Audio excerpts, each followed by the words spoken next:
ಕಲ್ಯಾಣ ಆ, ಈಗ ಅರವಿಂದ್ ಮತ್ತು ಇನ್ನೂ ಅಭಿಷೇಕ್ ಅಂತಂದ್ಬಿಟ್ಟು ಒಬ್ಬ ಹುಡುಗಿಗೆ ನಮ್ಮ ಕ್ಲಾಸ್ ರೂಮ್ ಮುಂದುಗಡೆ ಲಂಚ್ ಬ್ರೇಕ್ ಬಿದ್ದಾಗ ಹೊಡೆದಿದ್ದಾರೆ ಅಂತಂದ್ಬಿಟ್ಟು ಇನ್ಫಾರ್ಮೇಷನ್ ಬಂತು. ಹೆಂಗೆ ಅಂತಂದರೆ ಹೊಡೆದಿದ್ದಾರೆ. ಅಣ್ಣ ಬಂದುಬಿಟ್ಟು ಸೆಕೆಂಡ್ ಇಯರಲ್ಲಿ ಓದ್ತಾ ಇದ್ದಾನೆ. ಅವರು ಅಣ್ಣ ಬಂದುಬಿಟ್ಟು ಫಸ್ಟ್ ಇಯರಲ್ಲಿ ಓದ್ತಾ ಇದ್ದಾನೆ, ತಮ್ಮ ಬಂದುಬಿಟ್ಟು ಸೆಕೆಂಡ್ ಇಯರಲ್ಲಿ ಓದ್ತಾ ಇದ್ದಾನೆ. ಆ ತಮ್ಮನಿಗೆ ಹೊಡೆದಿದ್ದಾರೆ. ಅವನ ಅಣ್ಣ ಬಂದುಬಿಟ್ಟು ಹೊಡೆದಿದ ತಕ್ಷಣ ಅಲ್ಲಿ ನಮ್ಮ ಅಸಿಸ್ಟೆಂಟ್ ಎಚ್ ಒ ಡಿ ಅವರು ಚೇಂಬರ್ ಇದೆ ಫಸ್ಟ್ ಫ್ಲೋರಲ್ಲಿ. ಅವ್ರು ನೆನ್ನೆ ಲೀವಲ್ಲಿದ್ದರು. ಅವ್ರಿಗೆ ಹೊಡೆದಿದ ತಕ್ಷಣ ಇನ್ಫಾರ್ಮೇಷನ್ ಕೊಡೋಣ ಅಂತಂದ್ಬಿಟ್ಟು ಅವ್ರು ಚೇಂಬರ್ ಹತ್ರ ಹೋಗಿದ್ದಾರೆ. ಅಲ್ಲಿ ಅವ್ರಿಗೆ ಇರಲಿಲ್ಲ. ಆ ಜಾಗದಲ್ಲಿ ಕಾರ್ಡರಲ್ಲಿ ಗಿರೀಶ್ ಸರ್ ಅಂತ ಒಬ್ಬರು ಇದ್ದರು.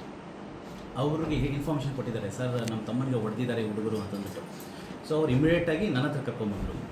ಯಾರು ಹುಡುಗನ್ನ ಮತ್ತು ಸರ್ ಕರ್ಕೊಂಡ್ಬಂದರು. ನಾವು ಕೇಳಿದ್ವಿ ಏನಾಯ್ತಪ್ಪ ಅಂತಂದು. ಸರ್ ಅದು ಏನೋ ವಿಷಯಕ್ಕೆ ನನಗೆ ಹೊಡೆದಿದ್ದಾರೆ ಅಂತಂದು. ಏನು ವಿಷಯ ಸರ್? ಅದು ಹೊರಗಡೆ ಏನೋ ಹಾಸ್ಟೆಲ್ದೇನೋ ಇದು ಮಾಡ್ಕೊಂಡಿದ್ದಾರೆ ಅಂತ, ಅದಕ್ಕೆ ನನಗೆ ಬಂದು ಹೊಡೆದೋದ ಸರ್ ಅಂತ ಅಳ್ಕೊಂತ ಬಂದ ಅವನು. ಅಣ್ಣ ತಮ್ಮಂದ್ರು ಸರ್. ಅಲ್ಲ ಸರ್, ಬೋಯಾ ಅನಿಲ್ ಕುಮಾರ್ ಅಂತ ಅವ್ರ ಅಣ್ಣ ತಮ್ಮಂದ್ರು ಸರ್. ಅಲ್ಲಿ ನನಗೆ ಅವ್ನು ಮಾಹಿತಿ ಕೊಟ್ಟಿದ್ದು ಹಾಸ್ಟೆಲಲ್ಲಿ ಏನೋ ಇವನ ಹತ್ರ ದುಡ್ಡಿತ್ತು, ಎಕ್ಸಾಮ್ ಫೀಸ್ ಕಟ್ಟೋಕ್ಕೆ ದುಡ್ಡಿತ್ತಂತೆ. ಹೊರಗಡೆ ಬಂದು ದುಡ್ಡು ಕೊಡೋದಕ್ಕೇನೋ ಗಲಾಟೆ ಆಗಿದೆ ಅಂತ ಅವ್ನು ಕೊಡಲಿಲ್ಲ. ಅದಕ್ಕೆ ವಾರ್ಡನಿಗೆ ಕಂಪ್ಲೇಂಟ್ ಮಾಡಿದ್ದಾರೆ ಅವರು. ವಾರ್ಡನ್ ಬಂದುಬಿಟ್ಟು ಹುಡುಗನಿಗೆ ಹೇಳಿದ್ದಾರೆ, ನೀನು ನಮ್ಮ ಹಾಸ್ಟೆಲಪ್ಪ ಇದು ಮಾಡಬಾರ್ದು ಅಂತಂದ್ಬಿಟ್ಟು ಅಲ್ಲಿಗೆ ಹೋಗಿತ್ತು. ಬಟ್ ಅವನು ಅಲ್ಲೇನು ಗಲಾಟೆ ಆಗಿತ್ತು. ಫ್ರೆಂಡ್ ಬಂದುಬಿಟ್ಟು ಅಭಿಷೇಕ್, ಅವನು ಹಾಸ್ಟೆಲ್ ಹುಡುಗ ಅಲ್ಲ. ಆ ಅಭಿಷೇಕ್ ಬಂದುಬಿಟ್ಟು ನಮ್ಮ ಕಾಲೇಜ್ ಹುಡುಗ. ಅದನ್ನು ತಲೆಯಲ್ಲಿ ಇಟ್ಕೊಂಡು ಇವನು ಹೊಡೆಯೋಕ್ಕೆ, ಹಾಸ್ಟೆಲ್ ನಮ್ದಲ್ಲ, ಹೊರಗಡೆ ಹಾಸ್ಟೆಲ್ ಸರ್ ಅದು. ಅದನ್ನು ತಲೆಯಲ್ಲಿ ಇಟ್ಕೊಂಡು ಇವನು ಹೊಡೆಯೋಕ್ಕೇನೋ ಬಂದಿದ್ದಾರೆ. ಅವನು ಹೊಡೆದಾನೆ ಸರ್, ಹೊಡೆದೋಗಿನ ಅಂತಂದ್ರು. ನಾವು ಫಸ್ಟ್ ಕೇಳಿದ್ವಿ ಏನಾಗಿದೆ ಅಂತಂದ್ಬಿಟ್ಟು. ಆಯಿತು ಬಿಡಪ್ಪ, ಹಾಸ್ಟೆಲ್ ನಮಗೆ ಸಂಬಂಧ ಇಲ್ಲ, ಬಟ್ ಇಲ್ಲಿ ಏನು ಹೊಡೆದಾನ ಅಂತಂದ್ಬಿಟ್ಟು ನಾವು ಫಸ್ಟ್ ಒಂದು CC ಕ್ಯಾಮ್ರಾ ನಮ್ಮ ಹತ್ರ ಇತ್ತು, ಅದನ್ನು ಚೆಕ್ ಮಾಡಿದ್ವಿ. ನಿಜವಾಗ್ಲೂ ಹೊಡೆದಾನ ಇಲ್ವಾ ಅಥವಾ ಏನಾಗಿದೆ, ಎಕ್ಸಾಕ್ಟಾಗಿ ಏನಾಗಿದೆ ಅಂತ ನಾನು ಚೆಕ್ ಮಾಡೋದು ಹೋಗಿದೆ.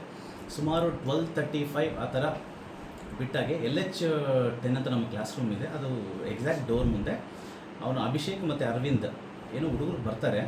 ಬಂದುಬಿಟ್ಟು ಅವನು ಅರವಿಂದ್ ಬಂದುಬಿಟ್ಟು ಆ ಹುಡುಗನ ಹೋಗ್ತಾನೆ. ಅವನು ಅಭಿಷೇಕ್ ಬಂದುಬಿಟ್ಟು ಆ ಹುಡುಗನ ಸ್ವಲ್ಪ ರೌಂಡ್ ಮಾಡ್ತಾರೆ, ಅದು ಮುಂದೆ ನಿಂತಿರ್ತಾರೆ. ಆ ಹುಡುಗನ ಹಿಂದೆ ಅಣ್ಣ ನಿಂತಿರ್ತಾನೆ. ಅವನೇನೋ ಅಂತಂದ್ಬಿಟ್ಟು ಅವನೇನೋ ಚೋಟು ಏನೋ ಅಂದಾನೆ ಅಂತಂದ್ಬಿಟ್ಟು ಅವನು ತಿರುಗಿ ಕತ್ತಿಟ್ಕೊಂಡ್ಬಿಡ್ತಾನೆ ಹಿಂಗೆ ಅರವಿಂದ್. ಹಂಗಾಗಿದೆ. ಆಮೇಲೆ ಇವನು ಅಭಿಷೇಕ್ ಅನ್ನೋನು ಸೆಕೆಂಡ್ ಇಯರ್ ಹುಡುಗಿಗೆ ಒಂದು ಏಟು ಜೋರಾಗಿ ಹೊಡೆದ್ಬಿಟ್ಟು ಹೋಗ್ಬಿಡ್ತಾರೆ ಅವರು. ಅದು CC ಕ್ಯಾಮ್ರಾ ಚೆಕ್ ಮಾಡಿದ್ವಿ ನಾವು, ಇದೆಲ್ಲ ಆಗಿದೆ ಅಂತಂದ್ಬಿಟ್ಟು. ಸೊ ಇದು ಇಮಿಡಿಯೇಟಾಗಿ ನಾವೇನು ಮಾಡಿದ್ವಿ, ಅರವಿಂದ್ ನಾನು ಕರೆಸಿದೆ ಕ್ಲಾಸಲ್ಲಿ. ಕ್ಲಾಸ್ ಸ್ಟಾರ್ಟ್ ಆಗಿತ್ತು, ಕಾರ್ಡರಲ್ಲಿ ನೀರ ಹತ್ರ ಟ್ಯಾಂಕ್ ಹತ್ರ ಒಂದು 15 ನಿಮಿಷ ಅಲ್ಲೇ ನಿಂತಿದ್ರು. ನಾನು ಒಬ್ಬನೇ ಕರೆದೆ, ಯಾಕಪ್ಪ ಏನಾಯಿತು ಸರ್ ಹಿಂಗೆಲ್ಲ ಆಗಿದೆ. ಆಯಿತು ನಿಮ್ಮ ಮದರ್ನ ಕರೆಸು ಅಂತಂದ್ಬಿಟ್ಟು ಅವರು ಫೋನ್ ಮಾಡಿದ್ವಿ ನಾವು. ಅವ್ರ ಮದರ್ಗೆ ಹೇಳಿದ್ವಿ, ನೋಡಮ್ಮ ಹಿಂಗೆಲ್ಲ ಆಗಿದೆ, ಲಾಸ್ಟ್ ಟೈಮ್ ಕೂಡ ಬಂದಿದ್ರಿ ನೀವು, ಲಾಸ್ಟ್ ಮಾರ್ನಿಂಗ್ ಅಂತ ನೀವು ಹೇಳೋಗಿದ್ರಿ, ಮತ್ತು ಈ ಸತ ಬನ್ನಿ ಕಾಲೇಜಿಗೆ. ಹುಡುಗ ಬೇರೆ ಹುಡುಗಿ ಕತ್ತಿಂಗ್ ಇಟ್ಕೊಳಕ್ಕೆ ಹೋಗಿದ್ದಾನೆ, ಇನ್ನೊಬ್ರಿಗೆ ಹೊಡೆದಿದ್ದಾನೆ, ನೀವು ಬನ್ನಿ ಅಂತ ಹೇಳಿದ್ವಿ. ಸೊ ಅವ್ರ ಮದರ್ ಬಂದಿದ್ದ ತಕ್ಷಣ ಅವ್ರಿಗೆ ಹೇಳಿದ್ವಿ, ನೋಡಮ್ಮ ಲಾಸ್ಟ್ ಟೈಮ್ ನೀವು ಬಂದಿದ್ರಿ, ಲಾಸ್ಟ್ ವಾರ್ನಿಂಗ್ ಸರ್ ಅಂತಂದ್ಬಿಟ್ಟು ಪ್ರಿನ್ಸಿಪಾಲ್ ಹತ್ರ ನಮ್ಮ ಹತ್ರ ನಾವು ರಿಕ್ವೆಸ್ಟ್ ಮಾಡಿಕೊಂಡು ನೀವು ಹೋದ್ರಿ, ಆಯಿತು ಬಿಡು ಅಂತ ನಾವು ಪರ್ಮಿಷನ್ ಕೊಟ್ವಿ. ಈಗ ಕಾಲೇಜಲ್ಲಿ ಹೊರಗಡೆ ಯಾವುದೋ ವಿಷಯ ತೊಗೊಂಡು ಕಾಲೇಜಲ್ಲಿ ಅವನು ಹಿಂಗೆ ಇಟ್ಕೊಳ್ಳೋದು ಹಿಂಗಾಗಿದೆ. ಅವ್ರ ಮದರ್ಗೂ ತೋರಿಸಿದ್ವಿ, ನೋಡಮ್ಮ ನಿಮ್ಮ ಮಗ ಹಿಂಗೆ ಮಾಡಿದ್ದನ್ನು ನೋಡಿ ಹಿಂಗೆ ಅಂತ ಅವ್ರ ಮದರ್ಗೂ ತೋರಿಸಿದ್ವಿ. ಅವ್ರ ಮದರ್ ಹೇಳಿದ್ರು, ಸರ್ ಇಲ್ಲ ತಪ್ಪಾಯಿತು ಸರ್, ಇದೊಂದು ಕ್ಷಮಿಸ್ರಿ, ಹಂಗೆ ಹೇಳಿದರು, ಇವನಿಂದ ಇದಾಗಿದೆ ಹಂಗೆಲ್ಲ ಹೇಳ್ತಾ ಹೋದ್ರು ಅವರು. ನಾವು ಹೇಳಿದ್ವಿ, ನೋಡಮ್ಮ final decision is principal decision ತೊಗೊಳ್ತಾರೆ. ಸೊ ಈ ಕಾಲೇಜಲ್ಲಿ ಇಶ್ಯೂ ಆಯಿತು, ಆಲ್ರೆಡಿ ನಾವು ವಾರ್ನಿಂಗ್ ಕೊಟ್ಟಿದ್ದೀವಿ, ಮತ್ತು ಈಗ ನಾವು ಇನ್ನೊಂದು ಆಗಿದೆ. ಸೊ ಹಂಗೆ ಹೇಳಿದ್ವಿ, ಪ್ರಿನ್ಸಿಪಲ್ ಬರಬೇಕು, ಒಂದೊಂದು ಸಲ ನಾವು ಒಂದು 3-4 ಡೇಸ್ ಆ ಥರ ಸಸ್ಪೆಂಡ್ ಆ ಥರ ಇರುತ್ತೆ, ನೀವು ಪ್ರಿನ್ಸಿಪಲ್ ಬರ್ತಾರೆ ವೇಟ್ ಮಾಡಿ ಅಂತ ಹೇಳಿದ್ವಿ. ಇಲ್ಲೇ ಪ್ರಿನ್ಸಿಪಲ್ ಚೇಂಬರ್ ಅವತ್ತು ಏನೋ ಅವ್ರ ಮನೆಯಲ್ಲಿ ವರ್ಕ್ ಇದೆ, ಹೆಲ್ತ್ ಇಶ್ಯೂಸ್ ಇದೆ ಅಂತ ಅಂದ್ಬಿಟ್ಟು ಅವ್ರು ಹೋಗಿದ್ರು ಹಾಸ್ಪಿಟಲ್ಗೆ. ಇಲ್ಲೇ ಕೂಡಿಸಿದ್ವಿ ಇಬ್ಬರನ್ನ, ಅರವಿಂದ ಮತ್ತು ಅವ್ರ ಮದರ್. ಪ್ರಿನ್ಸಿಪಲ್ ಬರ್ತಾರೆ, ಬಂದಮೇಲೆ ಮಾತಾಡಿ ಅಂತಂದ್ಬಿಟ್ಟು. ಸುಮಾರು 4 o'clock 4:15 ಹಂಗೆ ಆಯಿತು. ಅವ್ನು ಅರವಿಂದ್ ನನ್ನ ಚೇಂಬರಿಗೆ ಬಂದ. ನಾನು ಚೇಂಬರಲ್ಲೇ ಕೂತಿದ್ದೆ. ನನ್ನ ಚೇಂಬರಲ್ಲಿ ಬಂದುಬಿಟ್ಟು, ಸರ್ ಅಮ್ಮನಿಗೆ ಕೆಲಸಕ್ಕೆ ಟೈಮ್ ಆಗಿದೆ ಸರ್, ಅಮ್ಮ ಹೋಗ್ತಾರೆ, ನಾಳೆ ಕರ್ಕೊಂಬರ್ತೀನಿ ಅಂತ. ಆಯಿತು ಕರ್ಕೊಂಬಪ್ಪ ಅಂತ. ಅದು ಜಸ್ಟ್ ಒಂದು 5 ಮಿನಿಟ್ಸ್ಗಿಂತ ಮುಂಚೆ ಪ್ರಿನ್ಸಿಪಲ್ ಸರ್ ಫೋನ್ ಮಾಡಿಬಿಟ್ಟು, ಈಗ ಬರೋ ಡೌಟ್ ಇದೆ ಸರ್, ಸ್ವಲ್ಪ ವರ್ಕ್ ಇದೆ ಹಾಸ್ಪಿಟ್ಲಲ್ಲಿ ಅಂತ ಹೇಳಿದರು. ಆಯಿತು ನಾಳೆ ಬಾಪ ಅಂತ ಹೇಳಿ ಅವ್ರಿಗೆ ಕಳಿಸಿದೆ. ಅದಾದಮೇಲೆ ಅವ್ರ ಮದರ್ಗೆ ಇನ್ಫಾರ್ಮ್ ಮಾಡಬೇಕು, ಆ್ಯಕ್ಚುಲಿ ನಾಳೆ ಬಾ ಅಂತಂದ್ಬಿಟ್ಟು. ಸ್ವಲ್ಪ ಒಂದು 5 ನಿಮಿಷ ಆದಮೇಲೆ ಮತ್ತೆ ನಾನು ಹೊರಗಡೆ ಬಂದು ಇಲ್ಲಿ ನೋಡಿದೆ, ಅವ್ರು ಅರವಿಂದ್ ಮತ್ತು ಅವ್ರ ಮದರ್ ಇರಲಿಲ್ಲ. ಅರವಿಂದ್ ಅವ್ರ ಅಮ್ಮ ಅಲ್ಲಿ ವರ್ಕ್ಶಾಪಲ್ಲಿ ಕಾರ್ನಲ್ಲಿ ನಿಂತಿದ್ರು. ಅಲ್ಲಿ ನಮ್ಮ ಸ್ಟಾಫಿಗೆ ಒಬ್ರಿಗೆ ಹೇಳಿಬಿಟ್ಟು ಅವ್ರನ್ನ ಕರೀರಿಲಿ ಅಂತ ಹೇಳಿದರು. ಮತ್ತು ಅವರು ಬಂದರು, ನನ್ನ ಹತ್ರ ಬಂದರು, ನೋಡಮ್ಮ ಪ್ರಿನ್ಸಿಪಲ್ ಸರ್ ನಾಳೆ ಬರ್ತಾರೆ, ನಾಳೆ ಬನ್ನಿ, ನಾನು ಇದು ಮಾತಾಡೋಣ ಸರ್, ಇದೊಂದು ಕ್ಷಮಿಸಿ ಸರ್ ಅಂತಂದರೆ. ಆಯ್ತಮ್ಮ ತೊಂದರೆ ಏನಿಲ್ಲ, ನಾಳೆ ಬನ್ನಿ, principal is final decision taker, ಅವ್ರ ಹತ್ರ ಬನ್ನಿ ಮಾತಾಡೋಣ, ಲಾಸ್ಟ್ ವಾರ್ನಿಂಗ್ ಕೊಟ್ಟು ಇದು ಮಾಡೋಣ ಅಂತ ಹೇಳಿ ನಾನು ಕಳಿಸಿದೆ. ನಾಳೆ 10 ಗಂಟೆಗೆ ಬನ್ನಿ ಅಂತಂದ್ಬಿಟ್ಟು ನಾವು ಹೇಳಿ ಕಳಿಸ್ಕೊಟ್ಟಿವಿ ಸರ್. ಇದು ಆಗಿರೋ ಈಗ ಅವರು ಪೇರೆಂಟ್ಸ್ ಎಲ್ಲ ಏನು ಹೇಳ್ತಾರೆ ಅಂದ್ರೆ ನೀವೆಲ್ಲ ಕಿರುಕುಳ ಮಾಡಿದ್ರಿ, ಹಾಗಾಗಿ ಅವ್ರ ತಾಯಿ ನಿಮ್ಮ ಕಾಲು ಹಿಡ್ಕೊಂಡು ಕೇಳ್ಕೊಂಡ್ರು ಕೂಡ ಯಾರು ಕನ್ನೆ ತೋರಿಸ್ಲಿಲ್ಲ, ಹಂಗಾಗಿ ನಮ್ಮ ತಾಯಿಗೆ ಈ ತರ ಆಯ್ತಲ್ಲ ಅಂತ ಹೇಳಿ ಮನನೊಂದು ಆತ್ಮಹತ್ಯೆ ಮಾಡ್ಕೊಂಡಂತ ಅವ್ರಿಗೆ ಆರೋಪ ಮಾಡ್ತಾರೆ. ಇಲ್ಲ, ಅಲ್ಲಿ ಕಾಲೇಜ್ ಕೊಡೋ ಪ್ರಶ್ನೆನೇ ಇಲ್ಲ ಸರ್. ಯಾಕೆಂದರೆ ನಾವು ಯಾರೇ ಪೇರೆಂಟ್ಸ್ ಬರಲಿ ನಮ್ಮ ಚೇಂಬರ್ ನಾವು ಇಲ್ಲಿ ಕೂಡ್ತೀವಲ್ಲ, ಪೇರೆಂಟ್ಸ್ ಇಲ್ಲಿ ಕೂಡಿಸ್ತೀವಿ ಒಂದು ಮಾತು. ಅವರು ರಿಕ್ವೆಸ್ಟ್ ಮಾಡಿದರು ಸರ್, ಇದೊಂದೇ ಲಾಸ್ಟ್ ವಾರ್ನಿಂಗ್ ಅಂತಂದ್ಬಿಟ್ಟು ಕ್ಷಮಿಸ್ರಿ ಅಂತಂದ್ಬಿಟ್ಟು.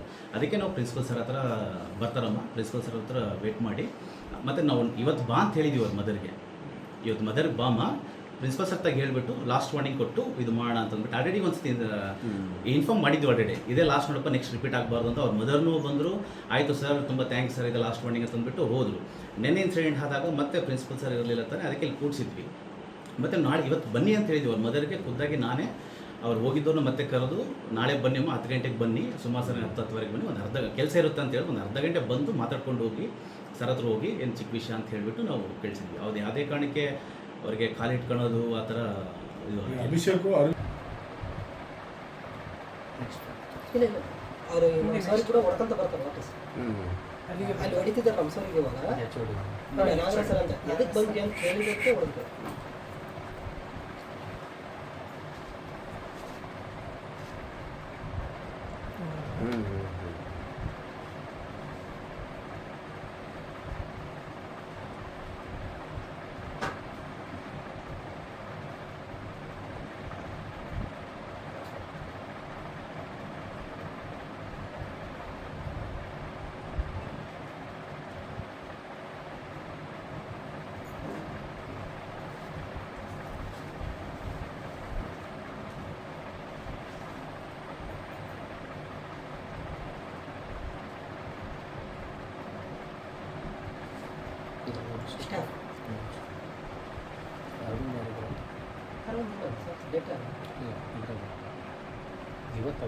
ಇವಾಗ ಬೆಳಗ್ಗೆ ರೀಸೆಂಟ್ ಆಫೀಸ್